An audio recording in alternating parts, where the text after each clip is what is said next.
Guys मार्च 2020 के current affairs के revision session को हम लोग शुरू कर रहे हैं। प्रीलिम्स 2021 को टारगेट करते हुए तैयारी कर रहे हैं।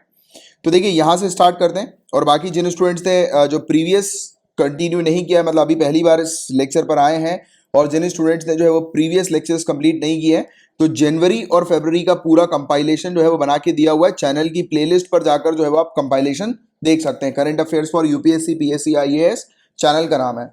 तो राइट टू प्रॉपर्टी, इसके बारे में हम लोग चर्चा करेंगे, राइट टू प्रॉपर्टी के बारे में। तो देखो, सुप्रीम कोर्ट ने कहा है कि राइट टू प्रॉपर्टी जो है ये ह्यूमन राइट भी है और कॉन्स्टिट्यूशनल राइट भी है। याद रखिएगा, point to be noted, question आएगा राइट टू प्रॉपर्टी क्या है, तो it is human right as well as constitutional right, right. और ये आर्टिकल 300A के अंदर है हमारे इंडियन कॉन्स्टिट्यूशन के, राइट टू प्रॉपर्टी।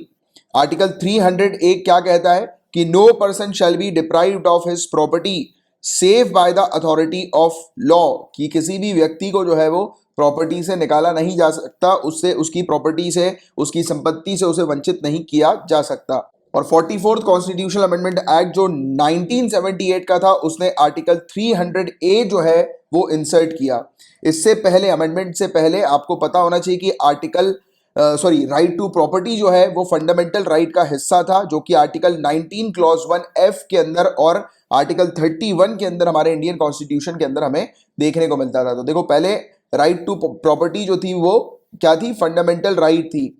फिर उसको हटाकर जो है वो क्या कर दिया गया, इसको फंडामेंटल राइट से निकालकर आर्टिकल 300A जो है वो बनाया गया, अमेंड किया गया 1978 के 44th कॉन्स्टिट्यूशनल अमेंडमेंट एक्ट के थ्रू। और आज की डेट में अगर पूछ लिया जाए कि राइट टू प्रॉपर्टी क्या है, तो it is human right also. ऐसे क्वेश्चन आते हैं, राइट टू प्रॉपर्टी क्या है, A human right, B constitutional right, C both, A and B, D none of the above. तो आपका आंसर क्या होगा, सी होगा।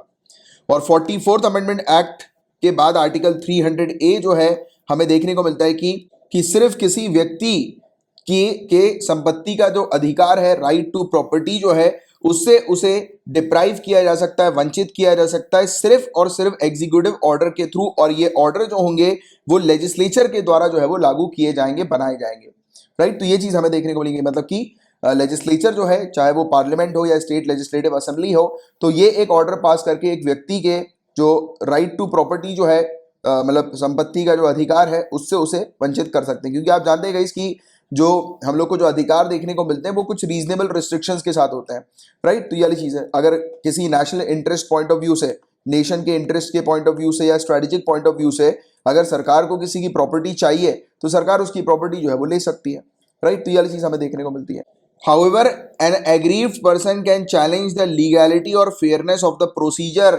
तो देखो, ये भी एक चीज है, जैसे कि अगर सरकार ने ले भी ली सामने वाले की प्रॉपर्टी, राइट, और अगर उसको लग रहा है कि सरकार ने जो है वो गलत तरीके से ली, सरकार इस जगह इस प्रॉपर्टी को जो है वो किसी प्राइवेट प्लेयर को जो है वो बेच देगी, या इस प्रकार से जो भी उसको लगता है, और या फिर उसे लगता है कि उसके साथ जो है वो फेयर ट्रीटमेंट नहीं हुआ है, उसको कंपनसेशन प्रॉपर नहीं मिला है, तो भी वो जो है वो ऑब्वियस ही बात है कि ऑनरेबल सुप्रीम कोर्ट में जाकर जो है वो कर सकता है, चैलेंज कर सकता है इस चीज को। बट डायरेक्टली नहीं पहुंचेगा ऑनरेबल सुप्रीम कोर्ट में, क्योंकि अब ये फंडामेंटल राइट के अंदर नहीं आ रहा है। क्योंकि आपको पता है, आपने पॉलिटी पढ़ी है, नहीं पढ़ी तो आपके लिए पॉलिटी का कोर्स अवेलेबल है, उसको आप ज्वाइन कर सकते हैं, उसके बारे में मुझसे पूछ सकते हैं।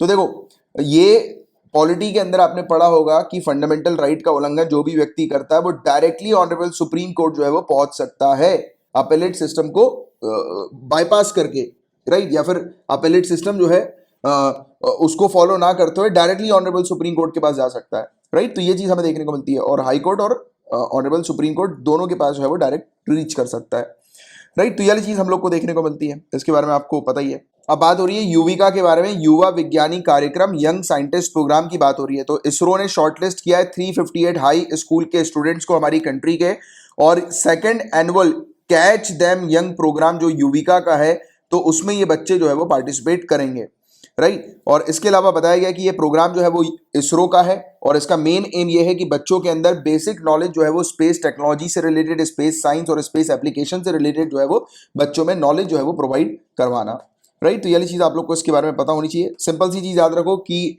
ये वाला जो प्रोग्राम है, यूवी का प्रोग्राम, ये किसका है, इसरो का है। ये वाली चीज़ पूछी जाएगी किसके लिए है, तो मैंने आपको बता दिया कि बच्चों को इसरो जो है वो स्पेस साइंस के बारे में जो है वो नॉलेज प्रोवाइड करा रहा है इस प्रोग्राम के थ्रू, यूवी का।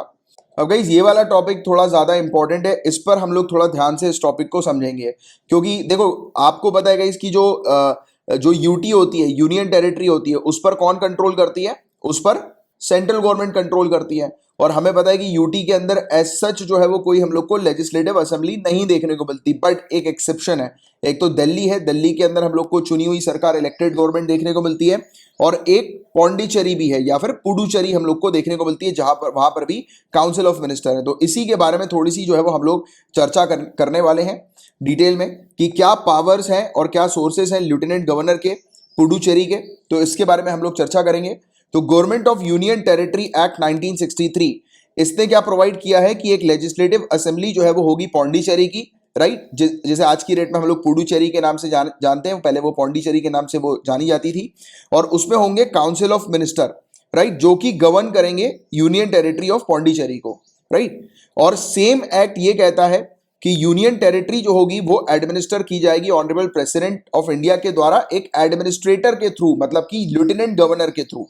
और सेक्शन 44 जो है वो इस कानून का वो क्या कहता है कि काउंसिल ऑफ मिनिस्टर जिनको हेड करते हैं चीफ मिनिस्टर, वो बेसिकली एड और एडवाइस करेंगे एडमिनिस्ट्रेटर को उनके फंक्शंस को करने के लिए। बात को समझना बहुत अच्छे से।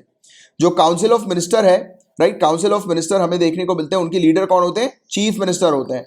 तो पुडुचेरी के अंदर भी एक चीफ मिनिस्टर है, और चीफ मिनिस्टर जो है वो लेफ्टिनेंट गवर्नर को एडवाइस देंगे, यानी कि एडमिनिस्ट्रेटर को जो है वो एडवाइस देंगे, उनको बताएंगे पूरी चीजों के बारे में कि किस प्रकार से जो है वो कार्रवाई कर रहे हैं, किस प्रकार से वो यूनियन टेरिटरी को चला रहे हैं, गवर्न कर रहे हैं, right. In relation to matter with respect to which legislative assembly of union territory has the power to make laws.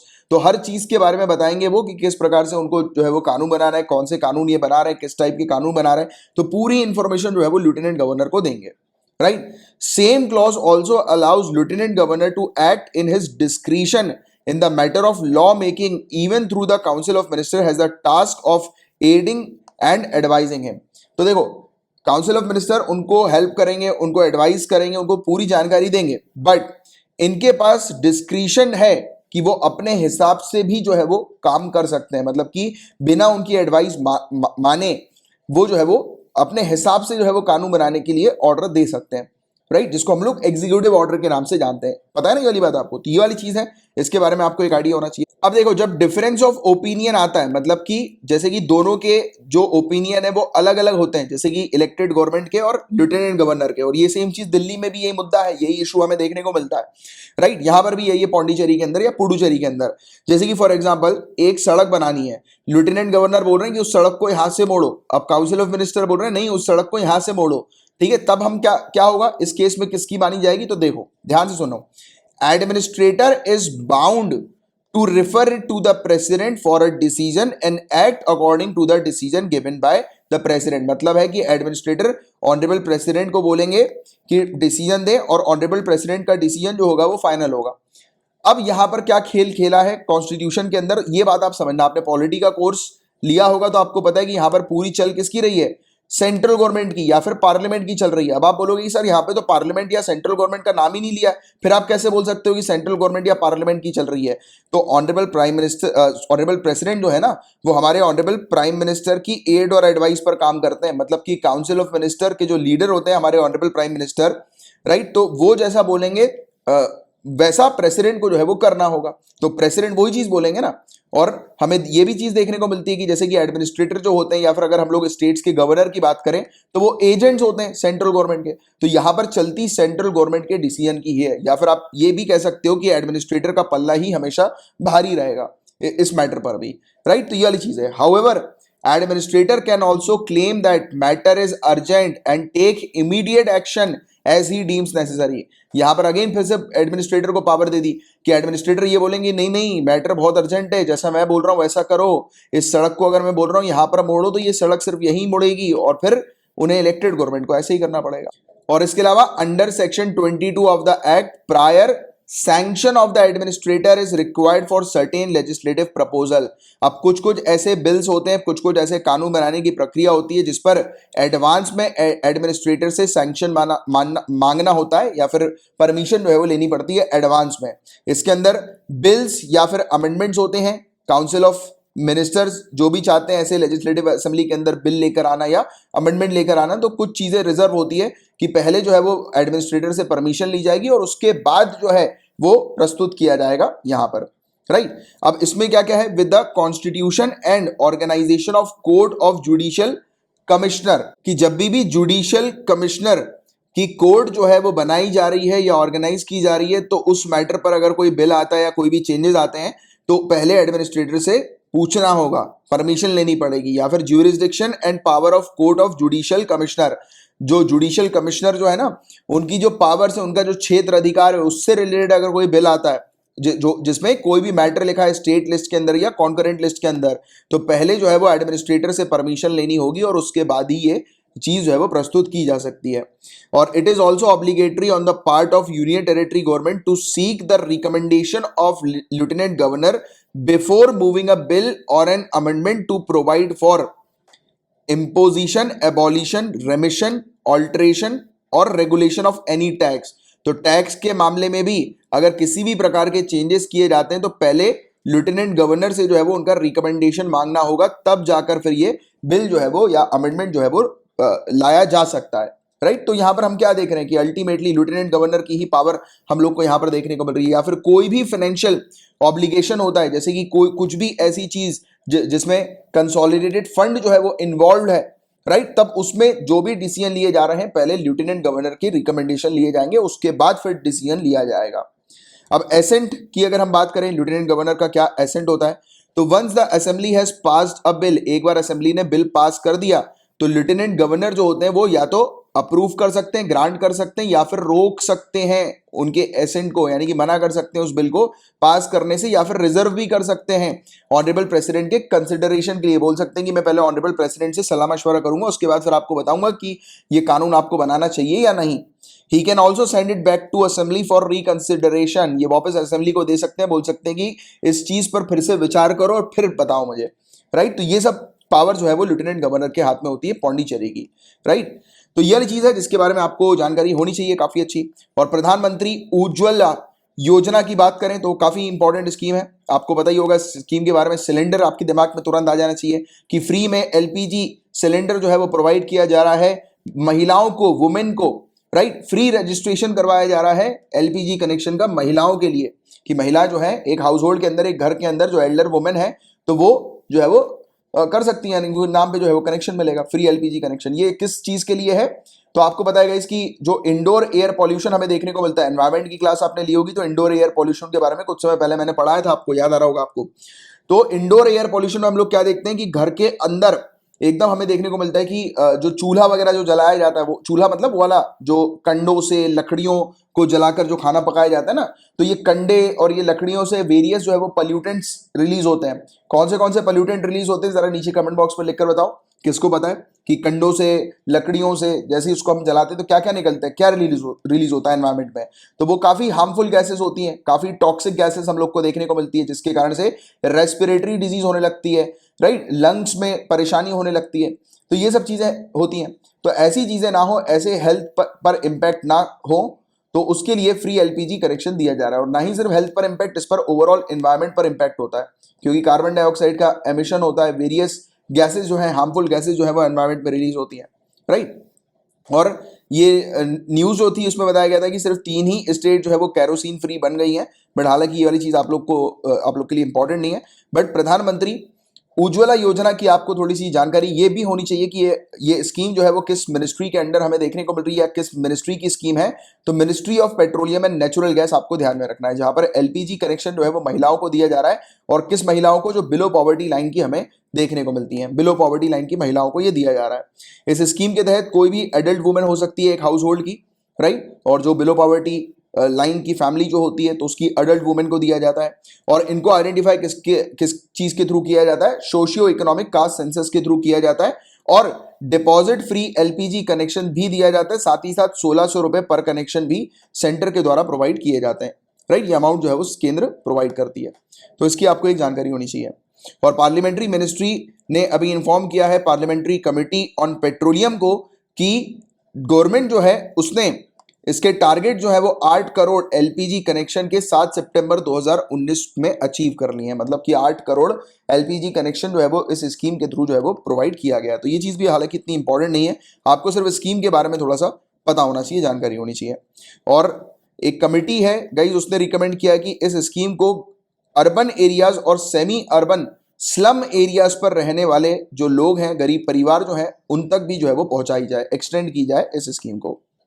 अब सर क्रीक क्या है? किसी सर की बात हो रही है? सर क्रीक तो नहीं गाइस, सर क्रीक है 96 किलोमीटर की स्ट्रिप हम लोग को देखने को मिलती है पानी की, जो कि इंडिया और पाकिस्तान के बीच में है। ये बेसिकली रन ऑफ कच्छ के मार्श लैंड पर हम लोग को देखने को मिलती है। एक एरिया है सर्क क्रीक का, राइट। ओरिजिनली इसको बाणगंगा नाम दिया गया था और सर्क क्रीक का नाम जो रखा गया है वो ब्रिटिश रिप्रेजेंटेटिव के नाम पर रखा गया है। ये क्रीक जो है गाइस अरेबियन सी पर जाकर ओपन हो जाती है, रिलीज होती है, राइट। और ये कच्छ क्षेत्र जो गुजरात का है उससे सिंध प्रोविंस जो पाकिस्तान की है उसको डिवाइड करती है ये क्रीक, ठीक है। तो ये एक ज्योग्राफिकल लोकेशन है जिसकी आप लोग को थोड़ी सी जानकारी होनी चाहिए, राइट। सर क्रीक ये वाली एरिया, ये वाला एरिया, ठीक है। तो ये अच्छे से आपको पता होना चाहिए। यहाँ पर पाकिस्तान का सिंध हम लोग को देखने को मिलता है। अब पूरा डिस्प्यूट क्या था इससे रिलेटेड वो भी जानोगे क्या? वो वैसे तो प्रीलिम्स के लिए इतना इंपॉर्टेंट नहीं है, चलो फिर भी जान लो। अब जो डिस्प्यूट जो है ना गाइस, ये जमीन को लेकर नहीं है, ये बेसिकली पानी को लेकर है, मैरीटाइम बाउंड्री को लेकर है। जैसे कि मैं आपको फिर से एक बार मैप दिखाकर क्लियर करता हूं। आप देखो इधर मैप में दिख रहा है आपको क्लियर।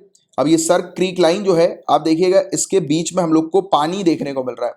तो इशू यही है कि यार ये पानी जो होगा, मतलब कि पानी में कहां तक जो है ये स्ट्रेच है, मतलब कि एरिया जो है वो कहां तक है, मैरीटाइम बाउंड्री जो है वो कहां तक है कच्छ और सिंध के बीच में।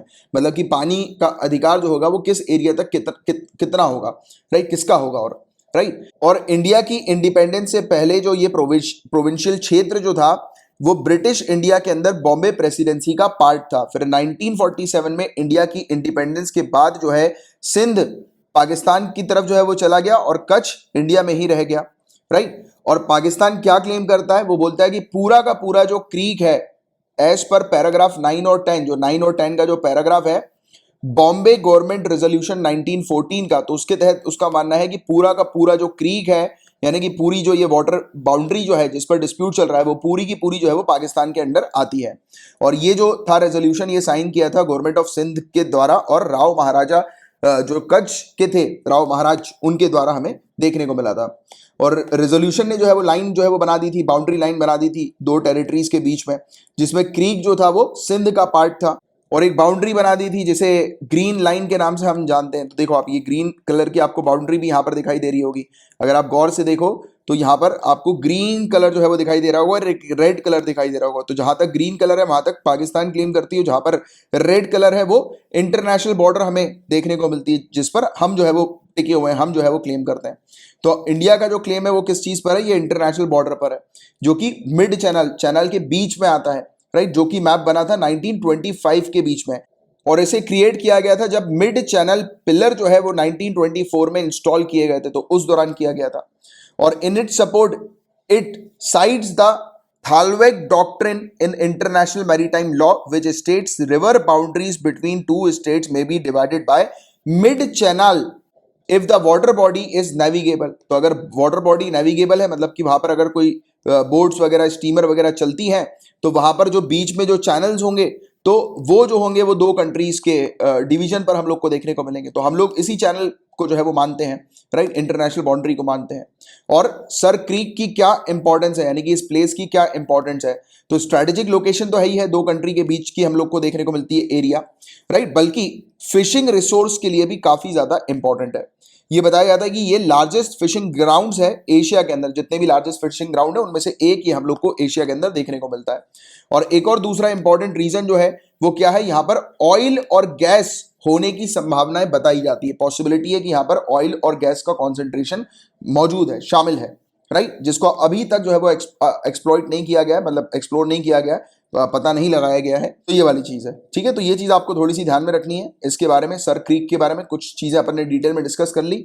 बट हालांकि ये इतना इंपॉर्टेंट नहीं था प्रीलिम्स के लिए पूरी चीज डिस्कस करना इतनी, बट फिर भी मैंने सोचा कि यार कुछ भी बाई चांस स्टेटमेंट वाइज पूछ लिया जाए तो you should able to answer. जैसे कि वो इंटरनेशनल बॉर्डर लाइन के बारे में हमने बात कर ली, फिर हमने बात कर ली कि ये ग्रीन लाइन जो है, तो अगर क्वेश्चन आ जाए कि ग्रीन लाइन गुजरात में कहां पर है, तो आपको तुरंत क्लिक करना चाहिए सर क्रीक वाला एरिया, राइट, तुरंत क्लिक करना चाहिए। तो तीसरा एडिशन वियॉन्स ग्लोबल समिट का दुबई में हुआ है रिसेंटली। इसकी थीम थी navigating and negotiating global imperatives, right, और सेवरल टॉपिक्स जैसे कि बैलेंसिंग और रिकैलिब्रेटिंग पाकिस्तान डिप्लोमेटिक स्ट्रेटेजी और getting the youth to participate in democracy, ये डिस्कस किया गया था इस समिट के दौरान। और एक इवेंट जो था फॉर्मर पाकिस्तान मिनिस्टर कसूरी का, जिसने कहा था कि प्लान जो है वो बनाया जाए सर क्रीक पैक्ट को लेकर, सर क्रीक एग्रीमेंट को लेकर। तो यह चीज, इसलिए ये सर क्रीक का टॉपिक जो है वो उठकर न्यूज में आया था इसी चीज के दौरान। अब देखो यूनाइटेड फॉर बायोडाइवर्सिटी, तो यूरोपियन कमीशन जो है इसने लॉन्च किया यूनाइटेड फॉर बायोडाइवर्सिटी कोलिशन। इसे लॉन्च किया गया था वर्ल्ड वाइल्ड लाइफ डे के दिन, और आपको ध्यान में रखना है वर्ल्ड वाइल्ड लाइफ डे जो है वो कब मनाया जाता है, तो 3 मार्च को, याद रखिएगा, राइट। और कोलिशन के अंदर हमें देखने को मिल रहा है zoos, aquariums, botanical gardens, national parks, natural history और साइंस म्यूजियम पूरे दुनिया भर के हमें देखने को मिल रहे हैं, राइट, इस कोलिशन के अंदर। तो यूनाइटेड फॉर बायोडाइवर्सिटी कोलिशन मतलब कि पूरे बायोडाइवर्सिटी के लिए यूनाइट किया जा रहा है, मतलब हर एक चीज इसमें शामिल की जा रही है, राइट। तो यूरोपियन यूनियन ने इस चीज को जो है वो लॉन्च किया है। और कोलिशन जो है वो एक अपॉर्चुनिटी प्रोवाइड करा रहा है सभी इंस्टीट्यूशन को कि सभी लोग जो है वो मिलकर पब्लिक अवेयरनेस को बढ़ाएं, राइट। किस चीज के बारे में? नेचर क्राइसिस के बारे में। आज की डेट में जो नेचर में जो इश्यूज हम लोग को देखने को मिल रहा है क्लाइमेट चेंज को लेकर और वेरियस जैसे कि एंथ्रोपोजेनिक एक्टिविटीज को लेकर, मतलब कि मैन मेड एक्टिविटीज को लेकर लोग बाग जो है वो शिकार कर रहे हैं, राइट। उसके कारण से क्या हो रहा है? उसके कारण से पूरा फूड साइकिल में इम्बैलेंस हम लोग को देखने को मिल रहा है, राइट। फूड वेब में हम लोग को मतलब चीजें ऐसी देखने को मिल रही है कि स्पीसीज जो है उनके पास खाने के लिए जो है वो ऑप्शंस कम होते जा रहे हैं, क्योंकि फूड वेब मैंने आपको एनवायरनमेंट में पढ़ाया था तो आपको बहुत अच्छे से पता है कि ऑप्शन कैसे कम हो रहा है फूड वेब के अंदर। क्योंकि फूड वेब में हम क्या देखते हैं, एक प्रजाति के पास वेरियस चीजें खाने के लिए होती हैं, बट अगर धीरे धीरे करके प्रजाति लुप्त होती जाए, खत्म होती जाए, तो उसके पास ऑप्शन जो है वो कम बचेंगे, और ऑप्शन कम बचेंगे तो उसके सर्वाइवल के चांसेस भी जो है वो कम होंगे, और अगर वो सर्वाइवल के चांसेस कम होंगे तो अल्टीमेटली की पूरी जो है वो इकोलॉजी, इकोसिस्टम, उस पर इंपैक्ट पड़ेगा, राइट। तो ये वाली चीज है। और ये कब हुई? तो कॉन्फ्रेंस ऑफ पार्टी 15 हम लोग को देखने को मिल रही है, कन्वेंशन ऑन बायोलॉजिकल डाइवर्सिटी, जो चाइना के अंदर थी अक्टूबर 2020 में। हालांकि इसको जो है वो एक्सटेंड कर दिया गया है क्योंकि ड्यू टू कोरोना वायरस। तो ये वाली चीज भी आप लोग को, अभी ये चीज तो पूछी नहीं आएगी, इंपॉर्टेंट नहीं, बट फिर भी आपको थोड़ा सा पता होना चाहिए। कॉमन प्लेज जो है वो अडॉप्ट किया गया था। क्या था? कोलिशन ने अडॉप्ट किया एक कॉमन प्लेज कि सभी ने साथ में मिलकर जो है वो प्रॉमिस किया कि इंटर गवर्नमेंटल प्लेटफॉर्म जो है बायोडाइवर्सिटी एंड इकोसिस्टम सर्विसेज को लेकर, IPBES ग्लोबल असेसमेंट, इसमें यह चीज पाई गई कि 1 मिलियन स्पीसीज जो है वो ऑलरेडी एक्सटेंशन के रिस्क में है, और अपील किया विजिटर को हर एक इंस्टीट्यूशन के कि वो अपनी वॉइस जो है वो उठाए नेचर के लिए। तो ये बेसिकली प्रॉमिस किया, सभी इंस्टीट्यूशन ने प्लेज लिया कि वो जो है वो स्पीसीज के प्रोटेक्शन के लिए जो है वो काम करेंगे। तो ये कॉमन प्लेज हमें देखने को मिला था। तो ये वाला पॉइंट आप लोग को थोड़ा सा पता होना चाहिए। अब देखिए ये न्यूज आई है, ये आपके लिए वैसे तो काम की नहीं, फिर भी जान लो कि ऑनरेबल सुप्रीम कोर्ट ने ये चीज कही है कि बिना बीवी की इजाजत के सामने वाला व्यक्ति जो है वो चाइल्ड को, बच्चों को जो है वो अडॉप्ट नहीं कर सकता, अडॉप्शन जो है वो नहीं हो सकता बिना बीवी की इजाजत के। तो कपल में दोनों की इजाजत की आवश्यकता होती है। आपको शायद याद आ रहा होगा, मेरे ख्याल से कुछ दिनों पहले रिवीजन की सीरीज में ही हमने जो है वो डिस्कस किया था, वेरियस इसी प्रकार के एडॉप्शन लॉज के बारे में डिस्कशन किया था। अब जम्मू एंड कश्मीर जो है उसके पास डोमिसाइल पॉलिसी बहुत ही जल्दी आ जाएगी, तो ये वाली चीज भी इंपॉर्टेंट नहीं है, जब आएगी तब हम बात करते हैं इसके बारे में आगे चल के। नेशनल क्रैश स्कीम, तो वही है झूला घर वाली स्कीम, ये हम लोग को देखने को मिल रही है। झूला घर जहां पर बच्चों को छोड़ा जाता है, राइट। आपको पता है कि जो वर्किंग पेरेंट्स जो होते हैं वो अपने जो बच्चे जो होते हैं, राइट, जो कि खुद से मतलब छोटे बच्चे होते हैं बहुत, जो कि अकेले नहीं रह पाते, तो उनको झूला घर में छोड़ दिया जाता है। तो उसको लेकर ये स्कीम है। तो 11 मार्च 2020 को 6453 क्रैशेस जो है वो हमारी कंट्री के अंदर हमें देखने को मिल रहा है एज अ फंक्शनल के तौर पर, राइट। तो नेशनल क्रैश स्कीम जो है, जिसका पहले नाम था Rajiv Gandhi national creche scheme, इसे इंप्लीमेंट किया गया है सेंट्रली स्पॉन्सर्ड स्कीम के तौर पर। इसका ऑब्जेक्टिव क्या है? डे केयर फैसिलिटीज प्रोवाइड कराना बच्चों को, 6 महीने से 6 साल तक के बच्चों को, वर्किंग मदर्स के। तो जिनकी माता जो है वो काम करती हैं, वर्किंग मदर हैं, तो उन बच्चों को जो है वो 6 महीने से 6 साल, याद रखना 6 months to 6 years, ये चीज जो है वो आ सकती है कि नेशनल क्रैश स्कीम जो है उसके तहत मतलब एज ग्रुप क्या है बच्चों का, तो 6 मंथ टू 6 ईयर आप ध्यान में रखना। डे केयर फैसिलिटी के अंदर स्लीपिंग फैसिलिटी भी इंक्लूडेड है, राइट। तो ये सब पॉइंट्स कभी कभी प्रीलिम्स में आ जाते हैं, क्योंकि ये वाला जो टॉपिक है थोड़ा सा इंपॉर्टेंट है, इस प्रकार की चीजें अक्सर इंटरेस्टेड होती है सिविल सर्विसेज पूछने में। Early stimulation for children below 3 years and pre school education for 3 to 6 year old children, तो ये वाली बात यहाँ पर बताई गई है। जैसे कि 3 साल से कम की बच्चों के लिए वहां पर कुछ ऐसी चीजें होनी चाहिए खेलने की जिससे कि उसका माइंड भी जो है वो डेवलप हो, राइट। और प्री स्कूल एजुकेशन भी क्रैश के अंदर ही होना चाहिए, जैसे कि वो नर्सरी होती है ना, नर्सरी KG1 KG2 टाइप की, तो प्री स्कूल एजुकेशन जो है वो वहीं पर हो जाना चाहिए क्रैश के अंदर ही, तो वो सब चीजें भी फैसिलिटी अंदर ही पहुंचाई जाती है, क्रैश में ही होती है। सप्लीमेंट्री न्यूट्रिशन जो है वो प्रोवाइड किया जाना चाहिए। तो ग्रोथ मॉनिटरिंग होनी चाहिए कि बच्चे की ग्रोथ जो है वो कैसे हो रही है, हेल्थ चेकअप होना चाहिए, और इम्यूनाइजेशन मतलब कि टीका वगैरह भी समय समय पर वहीं पर ही बच्चों को लगना चाहिए। अब स्पेनिश फ्लू की बात करते हैं, इसको तो छोड़ना ही नहीं है। तो कोविड-19 जैसे जैसे ग्रो कर रहा था, पूरे दुनिया भर में क्राइसिस हम लोग को देखने को मिल रहे थे उस समय, राइट। तो इसने अटेंशन खींच लिया सबका स्पेनिश इन्फ्लुएंजा के ऊपर, जो कि 1918 और 1919 के बीच में हुआ था, मतलब कि 100 साल पहले, 100 साल पहले एक स्पेनिश इन्फ्लुएंजा आया था, स्पेनिश फ्लू आया था, और बहुत बुरी हालत करी थी, बहुत खतरनाक महामारी थी ये रिसेंट हिस्ट्री में, यानी कि 100 साल पहले लगभग 20 से 50 मिलियन लोगों की मौत हो गई थी इस महामारी के कारण। आज की डेट में कोई मुझे नीचे कमेंट बॉक्स पर करंट आंकड़े बताएगा कि कोरोना वायरस के कारण जो है वो कितने लोगों की मौत हुई है, करंट आंकड़े बताओ नीचे कमेंट बॉक्स पर लिखकर, अभी एट प्रेजेंट, मतलब आज की रेट में, जब भी आप ये लेक्चर देख रहे हैं तो आज की रेट में कब हुई होगी, क्योंकि देखो डेली जो लेक्चर्स आते हैं तो वो तो आपको उसका रिकॉर्डेड सेशन मिलेगा नहीं डेली लेक्चर्स का, बट मैं मंथली रिकॉर्डेड सेक्शन जो है वो अपलोड कर देता हूँ, कंपाइलेशन पूरे महीने का, राइट। तो वो आप कभी भी जो है वो अवेल कर सकते हो, बट डेली अगर आप क्लास अटेंड कर रहे हो तो आज की डेट का ही आंकड़ा भी लाइव में लिख दो, और अगर आप बाद में कभी देख रहे होगे कंपाइलेशन, तो आप जिस डेट को देख रहे हो आपकी डेट डालकर जो है वो आंकड़े लिख देना नीचे कमेंट बॉक्स पर, जिससे कि आपको भी पता हो कि स्पेनिश इन्फ्लुएंजा के मुकाबले कोरोना वायरस, जैसे कि स्पेनिश इन्फ्लुएंजा में 20 से 50 मिलियन लोगों की मौतें हुई थी, तो अभी कितने लोग की मौत हुई है कोरोना वायरस के कारण, आप जब भी देख रहे हो तो आपका आंकड़ा लिख देना। 1918 इन्फ्लुएंजा पेंडेमिक की बात करें तो 1980 1920 के बीच में ये हुई थी, इसे स्पेनिश फ्लू जो है वो कहा जाता है। पहली 2 पेंडेमिक्स जिसमें H1N1 इन्फ्लुएंजा वायरस जो था वो इन्वॉल्व था, दूसरी जो हुई थी वो स्वाइन फ्लू हुई थी 2009 में। तो याद रखिएगा ये H1N1 इन्फ्लुएंजा वायरस के कारण एक तो स्पेनिश फ्लू हुई थी 1919-20 के समय पर, और फिर 2009 में स्वाइन फ्लू हुई थी जिसमें H1N1 इन्फ्लुएंजा वायरस मौजूद था, इन्वॉल्व था, राइट। फोकल पॉइंट जो था पेंडेमिक का वो सेंचुरी अगो था, 100 साल पहले हम लोग को देखने को मिला था इसका फोकल पॉइंट, और ये उस समय आया था जिस समय वर्ल्ड वॉर 1 के जो सोल्जर्स थे वो अपने अपने जब घर जा रहे थे तो वो अपने साथ जो है बताया गया कि वायरस जो है वो लेकर आ गए, राइट। जो भी वर्ल्ड वॉर 1 में जो सोल्जर्स इन्वॉल्व थे जो अपने अपने घर जा रहे थे वो अपने साथ वायरस लेकर आ गए, और लगभग 10 से 20 मिलियन इंडियंस की भी इसमें मौत हुई बिकॉज ऑफ वर्ल्ड वॉर 1 के सोल्जर्स के कारण, क्योंकि दूसरी जगह से जब वो आए इंडिया वापस आए तो अपने साथ वायरस लेकर आ गए। और यही प्रॉब्लम कोरोना वायरस में भी हम लोग को सेम ऐसे ही देखने को मिली थी, चाइना से जो लोग जो है वो मूव हुए दूसरी कंट्रीज में गए तो वो अपने साथ वायरस लेकर चले गए।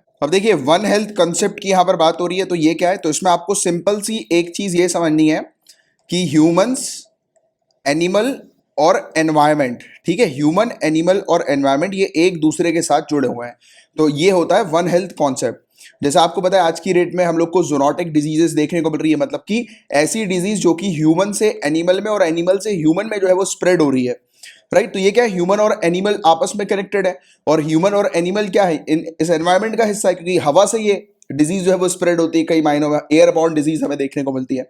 तो ये वन हेल्थ कॉन्सेप्ट है, ठीक है। इसमें रिकॉग्नाइज किया जाता है ह्यूमन बींग्स की हेल्थ को जो कि कनेक्टेड है एनिमल्स की हेल्थ के साथ और एनवायरमेंट की हेल्थ के साथ, जो मैंने आपको बताया। तो ये है वन हेल्थ कॉन्सेप्ट, जिसमें टारगेट किया जाता है कि ये तीनों चीजों के ऊपर इक्वली जो है वो फोकस किया जाए, जिससे कि और इस प्रकार की जो बीमारियां हैं वो फैले ना, राइट। तो ये चीज आपको ध्यान में रखना है। जैसे जूनोटिक डिजीज के बारे में मैंने आपको बताया, animal to man origin disease हमें देखने को मिलती है, बट देखो जूनोटिक डिजीज जो है ना वो सिर्फ याद रखना एनिमल टू ह्यूमन नहीं है, ह्यूमन टू एनिमल भी है, क्योंकि human is also social animal, right. तो जूनोटिक डिजीज में ये दोनों चीज आती है, वाइस वर्सा।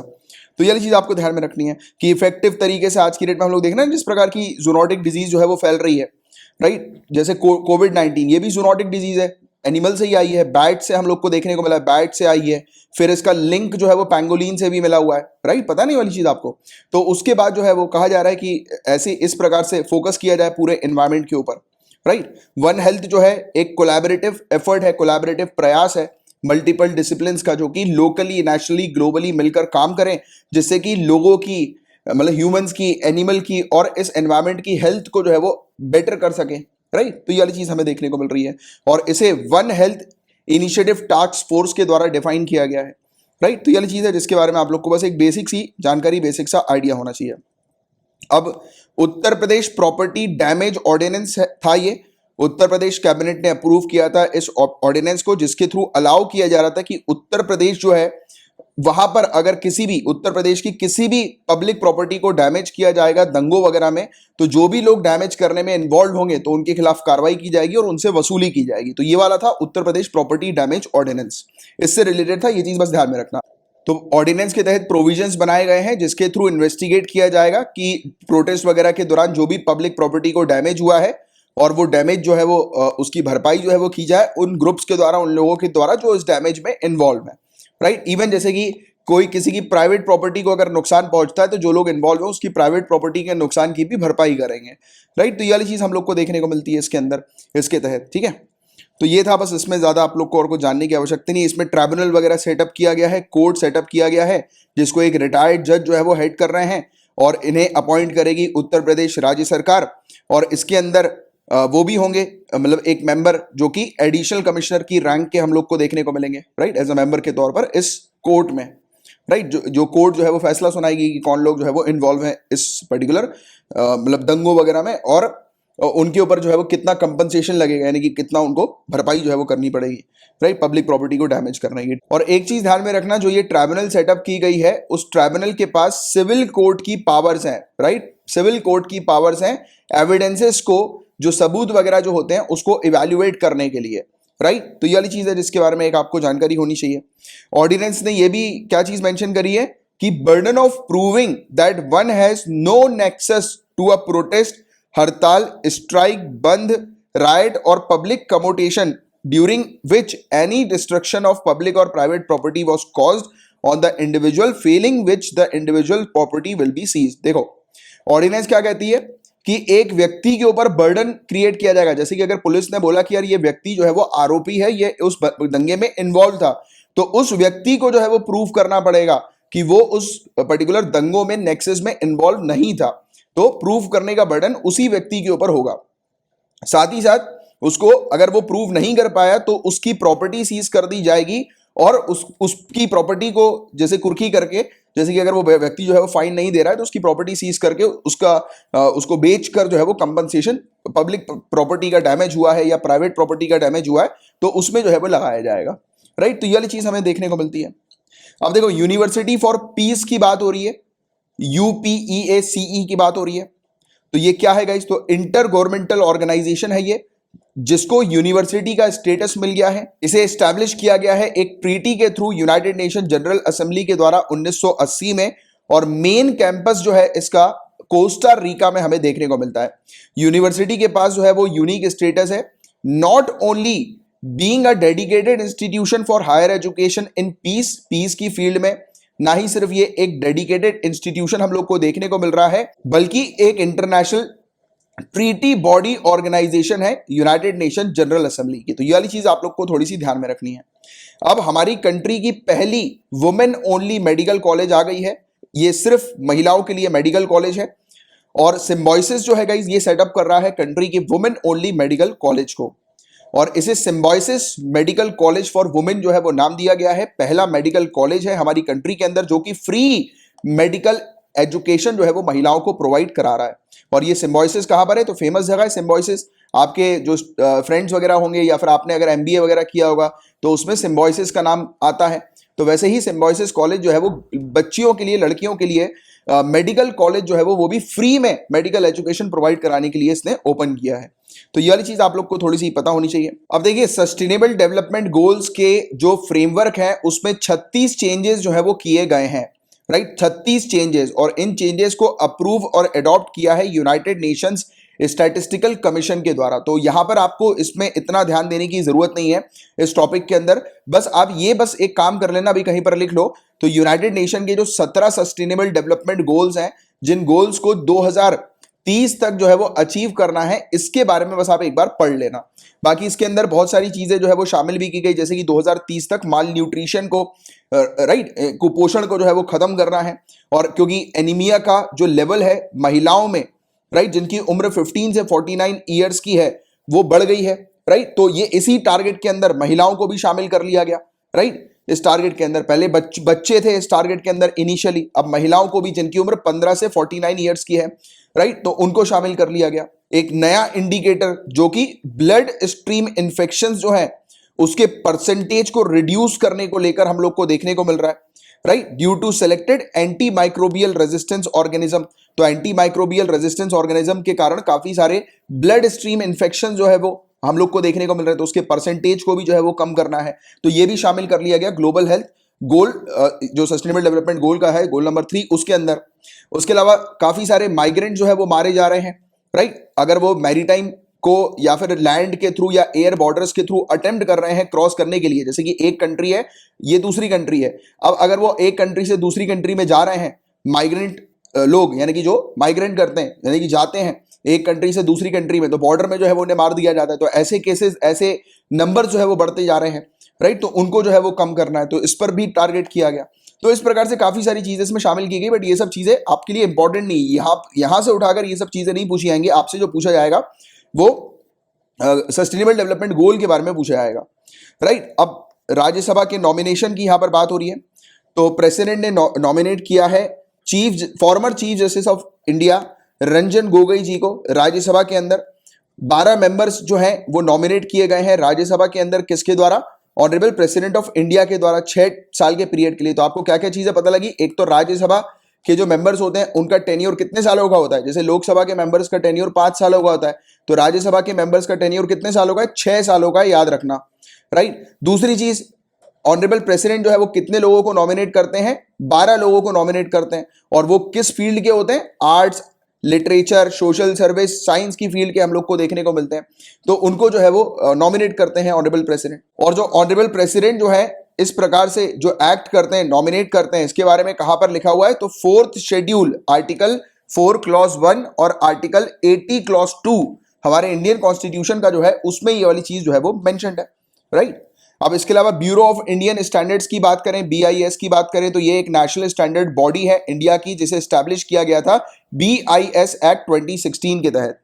किस पर्पस के लिए? कि हमारी कंट्री के अंदर स्टैंडर्डाइजेशन हो, जो भी प्रोडक्ट्स हमारी कंट्री के अंदर बनते हैं प्रॉपर स्टैंडर्ड्स के प्रोडक्ट बने, और उसको चेक करने की बॉडी जो होगी वो BIS होगी, और उसको इंश्योर करने की कि स्टैंडर्डाइज प्रोडक्ट बने हमारी कंट्री के अंदर। अब जब प्रोडक्ट स्टैंडर्डाइज बनेंगे तो ऑटोमेटिकली उस प्रोडक्ट से फायदा जो होगा वो कंज्यूमर को तो होगा ही होगा, साथ ही साथ वो प्रोडक्ट आसानी से जो है वो एक्सपोर्ट हो सकेंगे। तो गुड्स जो है, प्रोडक्ट जो है गाइस, उनकी क्वालिटी सर्टिफिकेशन को मार्क करने के लिए ये BIS जो है वो हमें ये बॉडी देखने को मिलती है। ये टॉपिक उस समय न्यूज में इसलिए था क्योंकि BIS जो है गाइस, ये मैक्सिमम परमिसिबल लिमिट जो यूरेनियम की है, तो इसने जो रखी है वो 0.03 मिलीग्राम पर लीटर रखी है, जो कि WHO की प्रोविजनल गाइडलाइंस हमें देखने को मिल रही है। तो इसने बताया कि सभी पीने के जो पानी का स्टैंडर्ड जो होना चाहिए, तो आपने क्या देखा? पीने के पानी के स्टैंडर्ड तक को मार्क करती है, आइडेंटिफाई करती है, स्टैंडर्ड उसका सेट करती है BIS। तो क्वेश्चन अगर आ जाए कि इंडिया के अंदर पीने के पानी को के स्टैंडर्ड को सेटअप करने के लिए कौन सी बॉडी हमें देखने को मिलती है, तो BIS आपको ध्यान में रखना है।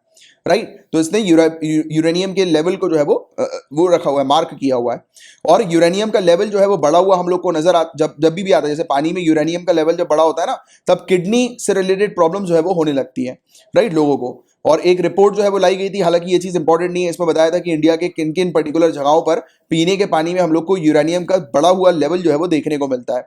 तो यहाँ पर काफी सारी हमारी स्टेट्स हैं जहां पर यूरेनियम का लेवल जो है वो बढ़ा हुआ है पीने के पानी में। देखो गाइस, यहाँ पर हम लोग समझेंगे कि स्टार्ड क्वेश्चन जो है जो पार्लियामेंट में पूछे जाते हैं वो क्या होते हैं, अनस्टार्ड क्वेश्चन क्या होते हैं, और शॉर्ट नोटिस क्वेश्चंस जो है वो क्या होते हैं। तो ये 3 चीजों के बारे में मेनली जो है वो हम लोग पहले बात करते हैं।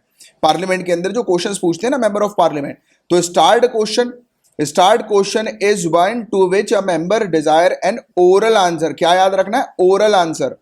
कि एक मेंबर जो होते हैं जो स्टार्ट क्वेश्चन जो पूछते हैं उसमें उनकी डिमांड होती है कि ओरल आंसर जो है वो उन्हें मिले मिनिस्टर से हाउस के अंदर, and is required to be distinguished by him or her with an asterisk. और एस्टरिस्क जो होता है ना, वो ये मार्क हम लोग को देखने को मिलता है, ये स्टार वाला जो मार्क आप देखते हो ना, तो ये वाला एस्टरिस्क जो है वो इसको कहते हैं हम लोग। और आंसर जो होता है ऐसे क्वेश्चन का, ये सप्लीमेंट्री क्वेश्चन जो है वो इसके बाद मेंबर जो है वो पूछ सकते हैं। मतलब कि एक एमपी से जो है वो एक क्वेश्चन जो है वो पूछा, राइट, मिनिस्टर से जो है क्वेश्चन पूछा दूसरे एमपी ने, तो वो मिनिस्टर जो होंगे उसका जब आंसर देंगे तो वो जो जिन्होंने पूछा है या हाउस के दूसरे मेंबर जो है वो सप्लीमेंट्री क्वेश्चन जो है उसके बाद पूछ सकते हैं, क्योंकि ओरल ये चलता है इस प्रकार के क्वेश्चंस। और एक होता है unstarred question. Unstarred question is one to which written answer is desired by the member. अब जब क्वेश्चन पूछा जाता है तो लिखित में उसका आंसर जो है उसकी मांग की जाती है, राइट। और ये मतलब जो आंसर जो होता है वो फिर टेबल पर हाउस पर जो है वो रखा जाता है मिनिस्टर्स के द्वारा। Thus it is not called for oral answer, तो ये ओरल आंसर के लिए नहीं होता हाउस के अंदर। और कोई भी सप्लीमेंट्री क्वेश्चन जो है वो इस पर नहीं पूछा जाता, मतलब कि एक बार क्वेश्चन पूछा, सामने वाले ने लिखित में आंसर दे दिया, बस that is full and final, right. तो ये चीज होती है।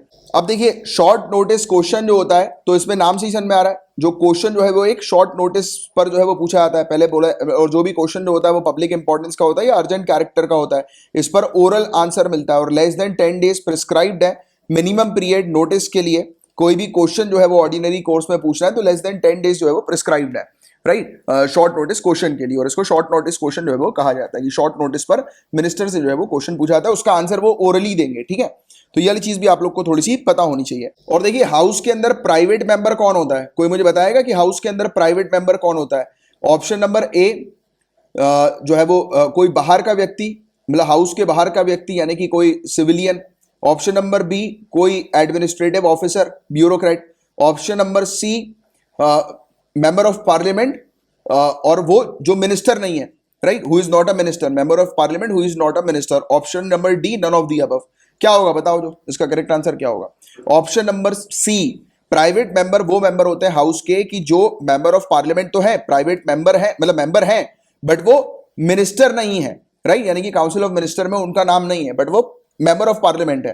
तो जब उनसे जो क्वेश्चन पूछा जाता है तो उसका जो प्रोसीजर है वो भी लिखा हुआ है लोकसभा के जो rules of procedure and conduct of business जो है ना, उसके रूल नंबर 40 में दिया हुआ है। और इसमें किसी भी बिल से रिलेटेड, रेजोल्यूशन से रिलेटेड या कोई भी पर्टिकुलर मैटर से रिलेटेड जो कि हाउस के बिजनेस से एसोसिएटेड हम लोग को देखने को मिलता है, और जिसके लिए मेंबर जो होते हैं वो रिस्पॉन्सिबल होते हैं, यानी कि वो पर्टिकुलर मेंबर रिस्पॉन्सिबल है। और इसका भी जो प्रोसीजर होता है क्वेश्चन पूछने का वो सेम होता है जैसे क्वेश्चन जो है वो मिनिस्टर्स के लिए पूछे जाते हैं, सेम हम लोग को देखने को मिलता है, राइट। तो ये वाली चीज है जिसके बारे में आप लोग को एक आइडिया, एक जानकारी जो है वो होनी चाहिए। देखिए rights of MPs two questions की बात करें कि मेंबर ऑफ पार्लियामेंट के पास जो अधिकार है क्वेश्चन पूछने का, ये क्या है। It is one of the device available to them to seek information on matter of public importance के मैटर पर इंफॉर्मेशन हासिल करने के लिए मेंबर ऑफ पार्लियामेंट जो है वो क्वेश्चन जो है वो पूछ सकते हैं हाउस के अंदर, राइट। इसके अलावा क्वेश्चन आर जो हम लोग को देखने को मिलता है, क्वेश्चन आर ये एक ऐसा मैकेनिज्म है जिसमें मेंबर जो है वो क्वेश्चंस पूछते हैं,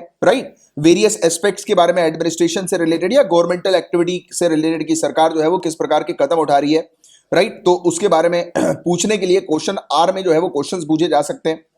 और पहला आर, जो पहला घंटा जो हम लोग को हर पार्लियामेंट्री सिटिंग का देखने को मिलता है वो क्वेश्चन आर होता है। और इसके बारे में जो हाउस के रूल ऑफ प्रोसीजर है उसमें लिखा हुआ है। और इस समय पर मेंबर जो है वो क्वेश्चंस पूछते हैं मिनिस्टर से, और मिनिस्टर को उस क्वेश्चन का जो है वो आंसर देना पड़ता है। और राज्यसभा के लिए दिन जो स्टार्ट होता है वो 0 आवर से स्टार्ट होता है और क्वेश्चन आवर से नहीं होता, क्योंकि क्वेश्चन आवर जो होता है वो लोकसभा के अंदर हमें देखने को मिलता है। ये वाला पॉइंट भी जो है वो आप थोड़ा सा ध्यान में रखना। और 0 आवर जो है वो इंडियन इनोवेशन है, हमने ही इस चीज की शुरुआत करी है पार्लियामेंट्री प्रोसीजर के अंदर। और जब से ये हम लोग को 1962 से जब पार्लियामेंट्री प्रोसीजर हमें देखने को मिलता है तो 0 आवर को जो है वो हमने शुरू किया हुआ है। तो जरा मुझे बताओ नीचे कमेंट बॉक्स पर लिखकर कि 0 आवर में होता क्या है, 0 आवर में क्या होता है, बताओ जरा, देखते हैं किसको पता है। और इसी के साथ आज की क्लास को अपन एंड करते हैं। अब नेक्स्ट क्लास से जो है वो हम लोग कंटिन्यू करेंगे मार्च के करंट अफेयर्स को, मार्च 2020 के रिवीजन करंट अफेयर्स।